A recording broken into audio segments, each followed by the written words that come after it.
Нема тут ніякої війни, як такої, як війна армії проти армії. Є орки, яких задача просто знищити українців, тому що ми українці, тому що ми кращі, тому що ми не такі, як вони.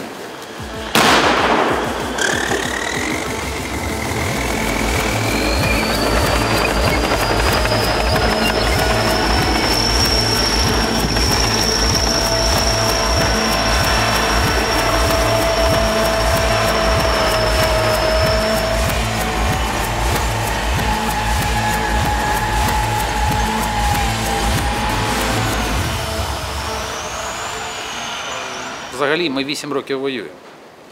Ми 8 років воюємо практично без перерви. Для мене, як для артилеріста, в принципі, нічого не змінилося. Тільки інтенсивність. Я говорю, як була велика інтенсивність 14-15 рік, потім вона починала спадати, практично спала до нуля використання артилерії в останні роки, і от знову ми повернулися. Тобто нічого нового ні для мене, ні для моїх хлопців якби не сталося. Просто ми повернулися знову в найактивніші бойові дії, де ще в умовах використання противниками авіації і ракет. От і все. Чекаємо птиці, буде птиця, буде постріл. Ой, ну тут танчик стоїть, оцей район, поняв? Ага, все. Тут у них БК, то особовий склад. А по чому ви зараз працюєте? По малому веселому. По скупченню. А що там за техніка стоїть? Особовий склад ОВТ. Живосила звуть. Так, цель. Живосила противника. Координати скинув, арта. Один снаряд вогонь.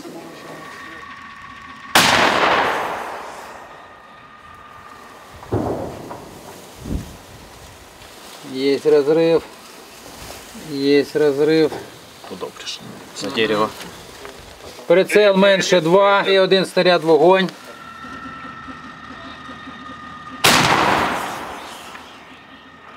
Попадання в ціль, є пряме попадання в ціль. Покинули танк, заховані в лісі. До них вийти я не можу, на зв'язок. Вот это, которое дископление было, перекресток. Сейчас вот этот. С этой посадки перешел вот это вот, пятачок, где ФС. Отут Вот это, где вы танк гоняли. один снаряд вогонь.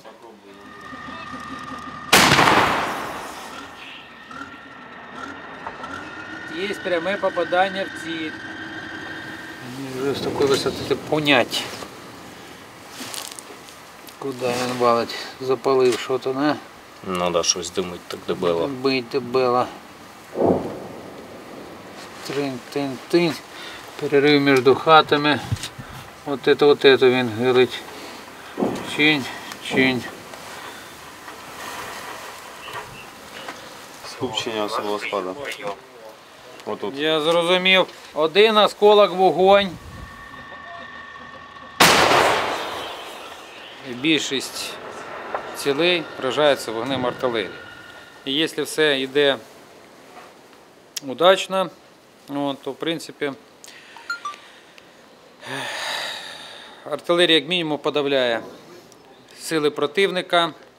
Ну, а піхота, звісно, її потрібно зачистити, зайняти, і та ж саме позиція противника чи населений пункт не буде захоплений до тих пір, поки туди не стане нога піхотинця.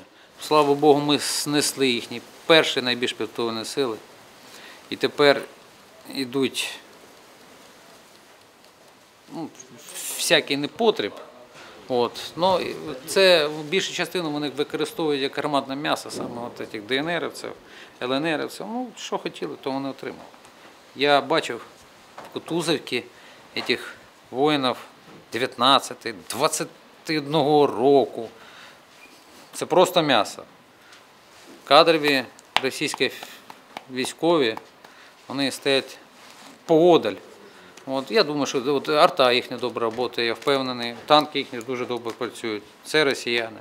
А все остальне – це м'ясо, м'ясо, яке кидають. Я знайшов на Муромському танк.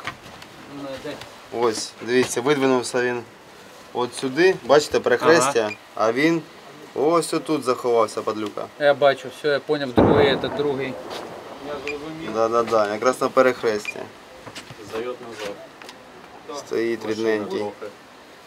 Можливо, буде наш скоро. Квадрики то квадрики. От він полетів, от ми бачимо. От ми бачимо дуже добре з висоти там 200, 300 до 500 метрів. Якщо дозволяє вітер, якщо дозволяє радіоелектронна протидія противника, то з 500 метрів, але немає постійності, безперервності. Це вилетів, повезло, ти побачив противника, обслужив стрільбу, наніс вогневе ураження, але ж можна і не подивитися камери. Я не можу сказати, що все, є літачки, є квадрики, все хорошо. Оптична розвідка повинна бути, але на даний момент нам місцевість не дозволяє це робити, ну і відстані. Оце ти просто літаєш і видивляєшся, да? Типу, ну... Так. Знаходжу цілі для нашої артилерії. Дуо розвернути до нас. Може стріляти зараз. Вогонь!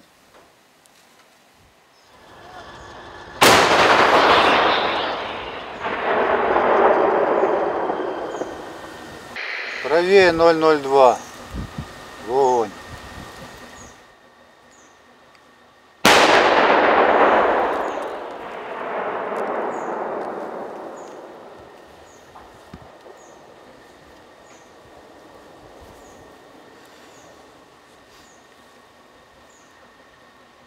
Добре воюем. Гоним до этих, до границ. Підготовити димові снаряди. Плюс принял. Подготовить дымы.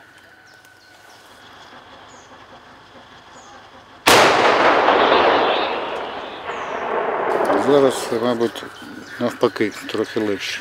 Нема в них вже безпілотників стільки.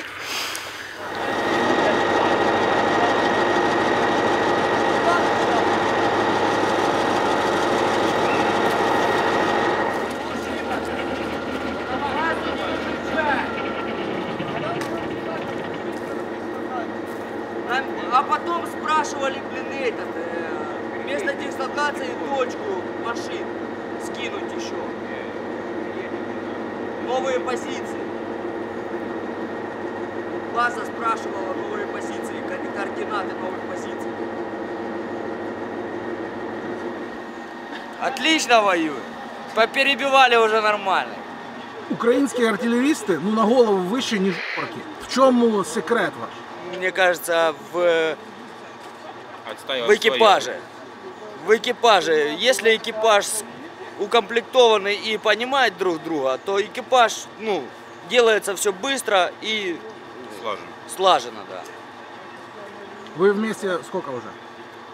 Ну, вместе мы уже сколько ты служишь? Служим 2 года. 2 года. А, вот это у вас один экипаж, и вы понимаете... Нет, а вот и один экипаж у нас скомплектовался с самого начала, с 24 февраля, можно сказать. И вот мы сейчас не менялись никогда.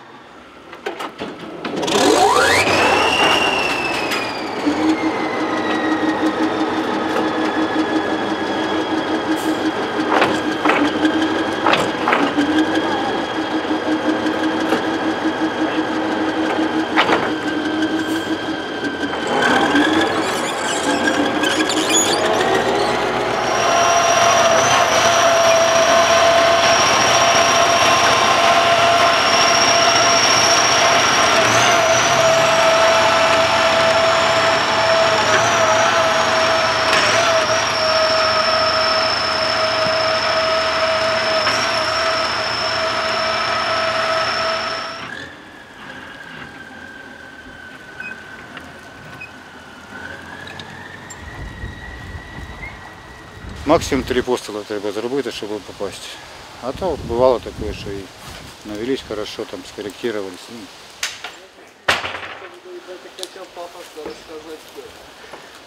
А ви, як сюди?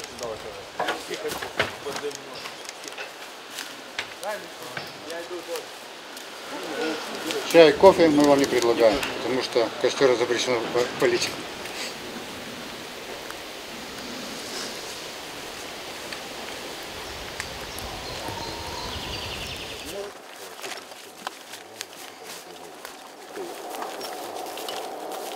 Там решили шичевные. Наша дынахание, там, может, вчерашний. Может быть, да. Давай, да не, я думаю.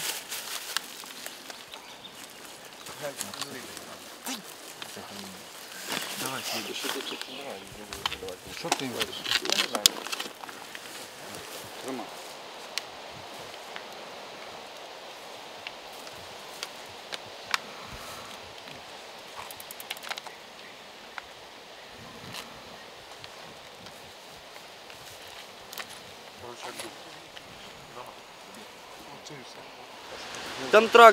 Контракт я подписал в 2019 году.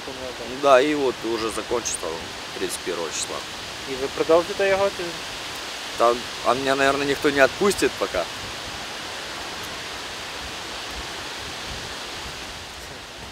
Первый бой это был страшно было, потому что были прилеты, это было ночью и, ну, наверное, потому что, ну, нас навели уже и был огонь, и именно видно было вот это яркое свечение неба, земля тряслась под ногами, в машине все тряслось. А мы стояли и просто ждали команду, ну, открыть в огонь. Ну, так нам не дали, ну, потом уже мы это догнали. Мы настреливали было целыми днями. Ну, получается, вот за день сколько выстрелов делаете? Ну, за день было более 150 где-то так. А попадание из них? Или вы не знаете? Да, попадание из них, ну, нам не всегда рассказывают, куда попали, но в основном, наверное, попадали. И танки, и минометы, и эти заправщики. За санцепёком охотились. Ну вот сегодня буквально с их стороны были туда приходы с градов. Там у нас позиция есть неподалеку. И ну, они хорошо в другую сторону взяли. К этому уже всему привыкли.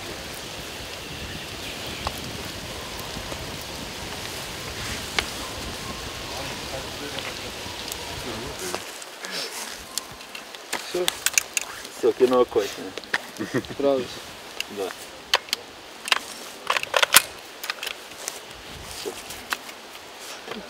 Кіна нема.